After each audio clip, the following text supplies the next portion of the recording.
point spread seem about right to you? Well, let me see. When I looked at last game, of course, that Week 9 game, it was 21-14, the final score. And in that game, I saw Tyreek Hill let a ball go that I thought could have been a touchdown. So I thought Miami could have won that game, even though that was across the way when they played the Chiefs here. Now, I see this game as about even, and you go 3.5. We give 3 points to the home team. Mm-hmm. But here's what's interesting about this game. When you start talking about the weather that this is going to have and the effect that the weather's going to have on this game, that ball gets heavy in cold weather like that. You have to focus more on the ball, and ironically, that helps more than hurts the Chiefs, because the Chiefs, they've had so many drops, and drops comes from a lack of focus. Yep. A lack of focus on catching the pass. Now you get in this kind of weather, that's all you do is focus on catching the pass. There is no, I'm going to run early now, because we know, man, this ball is heavy. My hands feel like they got little knives, little needles in each one of them. So I'm trying to make sure I can put my hand in the right position to catch that football. This really may help them in focusing on making those plays. It comes down to, I believe, though, who can run this football better. And I do believe Miami, with the speed they have, they can, I know they didn't do a great job last time. I believe, though, in Kansas City, this will be different. If the weather wasn't so bad, I would take Miami in this. I would take Miami in this game, but with the weather being where it is and the Chiefs knowing how to play in that weather, and Miami doesn't want any part of it, I'll end up taking the Chiefs. So I have to say, yeah, it's about where it should be, which is they have home field advantage. That's what they're saying. It's a pretty close game, though. You agree, Rich? Yeah, the weather's definitely helping the Chiefs. I think that's right. That's going to be a huge advantage. I think they should have ran the ball. The Miami Dolphins should have ran the ball and kept running the ball last game. Right. Raheem Mostert had 12 carries for 85 yards. He was averaging 7 a carry. And I think if they would have continued on that path, they may have won that game. They did do a great job on Tyreek Hill. Irv brought up the play that could have potentially been a touchdown, but outside of that, they held him pretty much in check. They held Jalen Waddle in check. They held Tua Tagovailoa in check. And Spags has consistently done a great job this season against Tua Tagovailoa and against quarterbacks with explosive offenses. So I think it's very hard to bet against Patrick Mahomes at Arrowhead in the playoffs, where he's 10-2, and the only 2 losses have come to Patrick Mahomes and Joe Burrow. It's hard for me to think Tua Tagovailoa is going to walk into Arrowhead and walk away with the victory, despite everything that the Kansas City Chiefs have gone through, all the offensive inefficiency, the drops, the kind of head-scratching decisions at times. I still think in the playoffs, Andy Reid and Patrick Mahomes are a tough out. Yeah, you mean he's lost. Let me say this, but what I thought in that last game, because I interviewed Tyreek Hill right before that game, remember? And Tyreek Hill, he said he dreams about this. He thinks about it. He wanted to score so badly against his former team, remember? So Coach McDaniel went in that game trying to satisfy his superstar and understand it, because I'm saying the exact same thing you're saying, Richard. They should have continued to run the ball, but they wanted to get the ball in the hands of Tyreek Hill. And remember, Kansas City had Snead following him all over and banging him up at the line of scrimmage. I'm saying you've shown that. Now, Mike McDaniel has to come up with something better to work around that, and that's going to be interesting to see how that plays out. This bad weather should play into Miami's hand also, which makes them force them to go to H-hand if Mostert's back healthy, but go use H-hand in that running game more. Michael, if I didn't know better, I think you have a South Florida bias here operating, because I'm not seeing what you see. I see the Dolphins in maybe -5 below, 5 below zero temperatures. I see that as a recipe for disaster, a nighttime disaster, because every time they've gone on the road against a good team, they get exposed. And Jalen Waddle was he was a limited participant in practice yesterday, but It sounds like game time decision sounds iffy. Mostert could be iffy. He practiced limited yesterday. So they're a beat up, battered, you could go all the way to decimated football team. And if it's only Tyreek, as Richard says, with Spags, just if it's Tyreek alone, even going back to his old stomping grounds in Kansas City, I just don't know how much damage Spags will let just him do to that secondary. Right.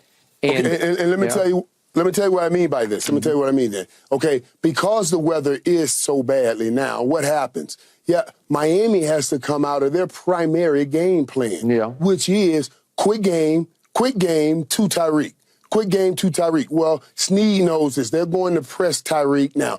So I'm going to use Tyreek more as a decoy. I know you're going to press him and carry a safety over the top. I'm going to move him out, and I'm going to use this run game. So I'm saying the bad weather that helps you, Kansas City, and your receivers focus more, it can help Miami also because it'll get their focus off always trying to throw the ball and say, let's play the run game more, and let's see what happens here. Not one game has Miami said, my primary is going to be the run game, and I'll build off of it. This game may be the first, and I'm saying they may discover something in understanding, taking that route, and they can take that route. Sherman just told you they were getting 6 or 7 yards a pop.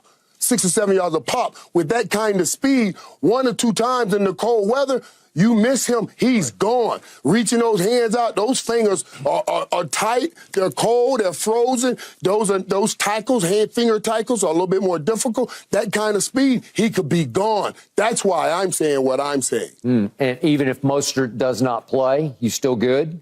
Right. Well, that's what I said. Even if Mostert don't play, he didn't play last week. Achane, he could be gone. It's not like you're going to get the next guy that's slower. The next guy's actually faster. So that's even more dangerous. And all of these slick blocking schemes, they work better in this cold weather because people are moving a little slower. To attack Miami, you got to shoot those gaps before those blocking schemes hit you. This is going to be more interesting than people than people think. Richard. Yeah, it's definitely going to be interesting. I think Jeff Wilson, if Raheem doesn't play, Jeff Wilson Jr. is a battering ram. And it may be, it may be more conducive to him having success in this game anyway, a cold conditions game. You talked about people not wanting to tackle. They definitely aren't going to want to tackle him. But on the other side, Pacheco runs the ball very hard. He runs consistently. Hard. He runs Clyde hard. Edwards, Allaire, they got backs to do the same thing. So I think, it could definitely be a short game if that's where it ends up on the ground. But I don't think Andy Reid's going to live on the ground with Patrick Mahomes in any conditions. I have seen Patrick play in cold weather before because in that AFC Championship game against Brady, it was very cold that day. I don't know what the wind chill was around 0. And I thought Patrick was great in that game. Brady in overtime was just a little greater because he converted 3 straight 3rd and 10s, which is almost inconceivable as they marched down for the touchdown. And obviously Patrick didn't get a chance. But the point is, I think Patrick will throw it great in the cold. I think they'll throw it great against Miami's decimated defense. Obviously, there's no Bradley Chubb, Xavier Howard. So, man, Michael, I don't know, 4 points. I know, Michael, you and I have never had a dinner bet. I bet Keyshawn a bunch and Richard some. But would you like to do a dinner bet on this game? If I gave you 4, would you take it for a dinner? Hey, well, first, I told you I'm taking the Chiefs because of the weather. But I'm telling you how this weather, though, is bad so for Miami, can help you. Okay. Right, I'm making a case. But I'm taking the Chiefs. Now, I told you this, though, Skip. Yeah. If this weather wasn't this, if the weather was better, I would take Miami in that bet. Okay. In that bet, if the weather was better. Because I figured they know how you're going to play Tyreek Hill now, and I will put it on Mike McDaniel to figure out a way to use that against them. Because that's exactly what's going to happen here in this game. But the weather says I can't take that bet. Okay. I can't take that. Okay. I'm a Florida boy. I know don't bet on any Florida boy going into 0-degree weather. There you go. That's not good. Okay, so if I were a betting man, I was once upon a time, but I'm not anymore. But if I were, I would jump all over this. I would I'd be all over Kansas City on this, and I would give the 4 to Miami because I think Kansas City could win this game by 21. I think it could get out of hand just because you got Tua in the cold, and I just think it's recipe for Miami disaster. Yeah, and they'll try to grab all of the old glory in this game because remember now, everything ain't coming through Kansas City anymore. No.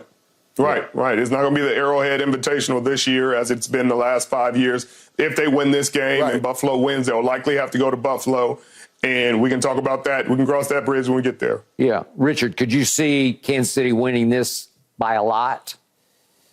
No, I don't think it'll be by a lot. I just can't trust their offense like that, like we have in the past, to say, hey, they're just going to get explosive. I mean, you talk about they'll be able to pass the ball all over the yard, which is true because they have Patrick Mahomes. Will they be able to catch it? That's been the concern this season. Can they catch the football? Okay. And will they drop it? And the elements will make it worse. Now, on the other side, we can talk about Tyreek Hill, but he played in Kansas City. So we know he's coming back to the cold, and that's not his natural element. No. But he did play there for years, so he knows how to dress. He knows which gloves to wear. He knows which socks to wear. He'll know how to deal with these elements, which cleats to wear. This was his home stadium for a number of years, so I don't think the cold will have a huge effect on him so because he's Richard, been there. I offer you then, would you like to do a dinner on, I'd give you Miami +4. Would you take that? I do not got Miami in this game. Skip, I got Kansas City. There we go. Case closed. All right. Thanks for watching, Undisputed fans. Do you want more highlights from the show? Make sure to click that subscribe button for all the exclusive content from Undisputed.